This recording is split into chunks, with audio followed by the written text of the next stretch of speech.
반갑습니다. 1월 22일 토요일 큐티 스케치 시간입니다. 오늘 본문은 누가복음 6장 27절로 38절까지의 말씀입니다. 오늘 본문은 이렇게 시작합니다. 그러나 너희 듣는 자에게 내가 이르노니 너희 원수를 사랑하며 너희를 미워하는 자를 선대하며 너희를 저주하는 자를 위하여 축복하며 너희를 모욕하는 자를 위하여 기도하라.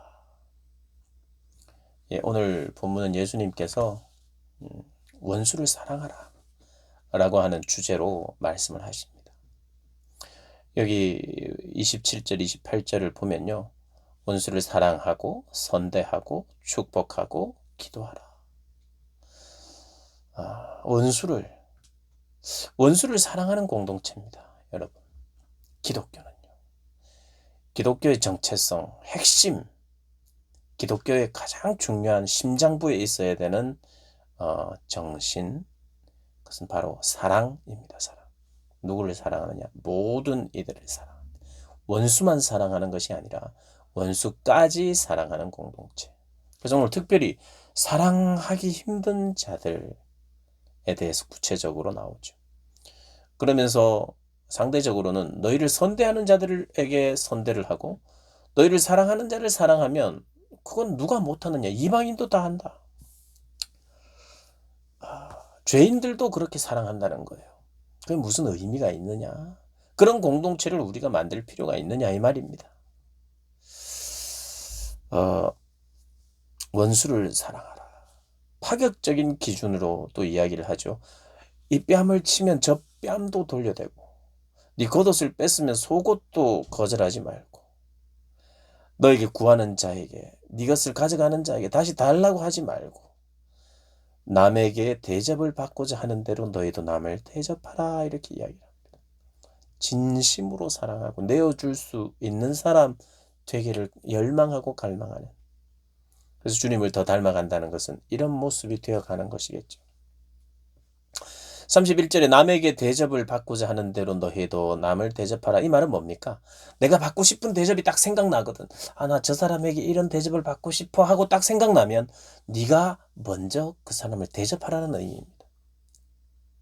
또 내가 저 사람에게 이런 이야기는 듣기 싫어라고 말한다면 생각이 들면 내가 남에게 그렇게 이야기하지 않는 거예요. 내가 없을 때 나에 대해서 험담을 누군가가 한다라고 누군가에게 들었다고 칩시다. 내가 없을 때마다 그 사람은 너를 험담한대. 너 없을 때마다 사람들이 모여서 너를 험담해. 그러면 기분이 어떻습니까? 굉장히 안 좋죠. 너무 싫어요. 나는 그런 대접을 받기 싫어요. 그러면 내가 험담하지 않아야죠. 내가 누군가가 없을 때 험담하고 그러면 이 황금률, 네가 남에게 대접을 받고자 하는 대로 너희도 남을 대접하라는 이 말의 위배가 되죠. 나는 험담하는 걸 좋아하는데 내 험담을 하는 걸 못 견뎌하고 나는 대접을 받고만 싶지 내가 대접을 해주고는 싶지 않은 그런 사람, 그것이 세상에 힘을 가진 사람들이 원하는 거예요. 나는 이런 특권을 누리지만, 그러니까 특권을 좋아하는 거예요. 특권. 기독교 사랑의 공동체는 특권을 다 내려놓는 것이에요. 특권이 없어지는 것. 누군가가 특권을 주어줘도 특권을 가지지 않는 것. 그게 기독교입니다. 근데 이제 어떻게 보면 원수를 사랑해야 된다. 처음에 한두 번은 은혜가 됩니다. 원수까지도 내가 사랑해. 노력도 하고요. 기도도 하고. 그래서 이 원수를 사랑하라 그 말씀을 이렇게 들으면서 그래, 은혜를 많이 받는 부분도 이 부분이에요. 근데 한 번, 두 번, 세 번, 네 번 원수를 도저히 사랑할 수 없으면 이 본문을 보면 화가 나죠. 그러면서 이렇게 질문할 수 있습니다. 왜 그래야 되는지. 내가 사랑한다고 노력도 했고 그 원수를 축복도 해봤고, 그런데 원수는 여전히 원수고 또 다른 원수가 생기고 너무 아프고 힘든 것, 내 모든 에너지를 여기에 다 쏟아야 될 것 같아. 그냥 신경 쓰지 않고 원수를 원수로 내버려 두고 원수를 원수의 자리에 딱 놔둬야지 내가 힘이 들지 않는데, 그 원수의 자리에서 내가 어쨌든지 원수 되지 않게 하기 위하여 이모저모 막 힘을 쓰고 애를 쓰고 그 원수 때문에 신경이 온통 막 미칠 정도로 그렇게 살면서 오늘 이 말씀을 볼 때 왜 그래야 되나? 왜? 원수를 그냥 원수의 자리에 그냥 내버려 두고 나는 나 일만 하자. 내가 할 만하고 나를 사랑하는 자들과 함께 살고 나를 사랑하는 자들을 사랑해주고 나에게 선대를 행하는 자에게 나도 선대를 행하면서 그렇게 살면 되지 뭐. 그렇게 생각할 수 있습니다, 여러분. 어쩌면 왜 그래야 되느냐? 여러분, 왜 그래야 되냐면요. 그래야 이 제자들이 예수님과 함께 제자들은 어떤 사람입니까? 보냄을 받은 사람이에요. 보내어질 수 있어요. 내가 좋아하는 사람, 나를 사랑하는 사람, 나를 선대하는 사람만 만나면 두루 다닐 필요가 없어요. 제자들은 두루 다니는 사람입니다. 보냄을 받은 사람이에요. 이스라엘 모든 이들에게, 이스라엘의 모든 어린 양에게, 잃어버린 양에게 보냄을 받는 사람이에요. 원수와 오랫동안 시간 갖고 싶지 않습니다.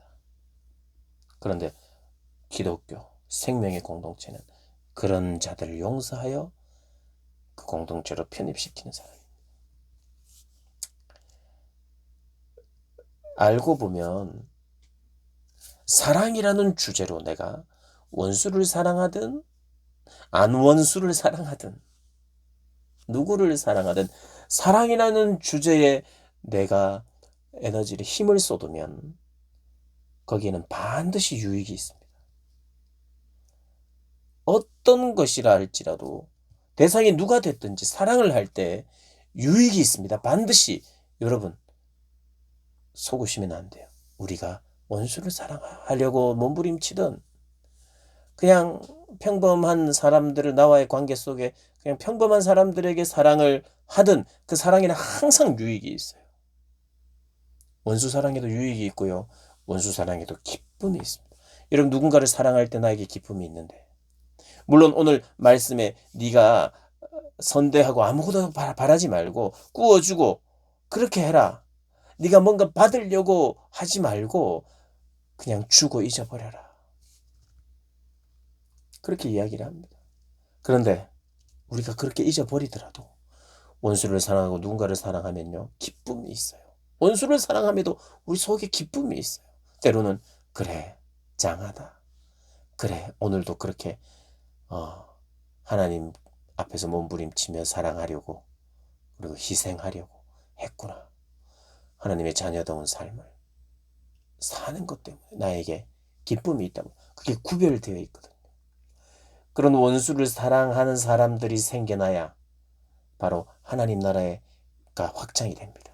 그런 자들을 이끌고 그런 자들과 화해하고 그리고 예수님과 같은 사람이 필요한 거예요. 이 공동체는 원수까지 사랑하는 예수님, 오른뺨을 맞으면 왼뺨까지 돌려대는 그런 분이 계셔야 이 공동체가 원수들과 화해할 수 있고 다른 이들을 사랑할 수 있는 공동체가 돼요. 이 예수님이 누굽니까? 바로 하나님의 아들이십니다. 오늘 보니까 36절에 너희 아버지의 자비로우심 같이 너희도 자비로운 자가 되라. 원수를 사랑할 때 우리가 하나님의 아들인 것이 증거가 되고 하나님의 아들이라면 그렇게 원수까지도 사랑하는 것이라고 오늘 본문이 말합니다. 여러분이 하나님의 자녀가 아니라면 안 해도 돼요. 그러나 하나님의 자녀라면 원수 사랑이 하나님의 자녀요 하나님의 아들의 특징이라고 말합니다. 너희 아버지의 자비로우심 같이 너희도 자비로운 자가 되라. 하나님의 아들만 자비로울 수 있어요. 그래서 아무도 자비로울 수 없어요. 아무도 원수를 사랑할 수 없습니다. 하나님의 아들은 가능해요. 하나님의 자녀는 가능합니다. 원수를 내가 사랑할 수 없습니다. 그것은 내가 하나님의 자녀가 아니거나 아니면 하나님의 자녀지만 이 하나님의 자녀다운 삶에 대한 나의 몸부림이 없거나 둘 중에 하나죠. 여러분, 다시 시작합시다. 뭐요? 원수 사랑하기. 내가 사랑할 수 없는 사람을 나이가 들고 살아가는 삶의 연륜이 자꾸 쌓이면 쌓일수록 다 경계를 치기 시작하죠. 순수함들이 사라지고 이런 부류의 사람은 이래, 저런 부류의 사람은 저래. 그래서 나에게 모든 데이터가 이렇게 있어서 경계망을 칩니다. 그런데 오늘 기독교는요, 하나님의 아들과 하나님의 딸은 그 경계를 허무는 것이라고 말합니다. 원수를 사랑하는 공동체라는 것이에요. 시작해야 됩니다, 여러분. 다시 시작해야 돼요. 포기했던 것 다시 시작해야 됩니다. 하나님의 아들이요, 하나님의 자녀됨의 증거는 원수 사랑에 있습니다.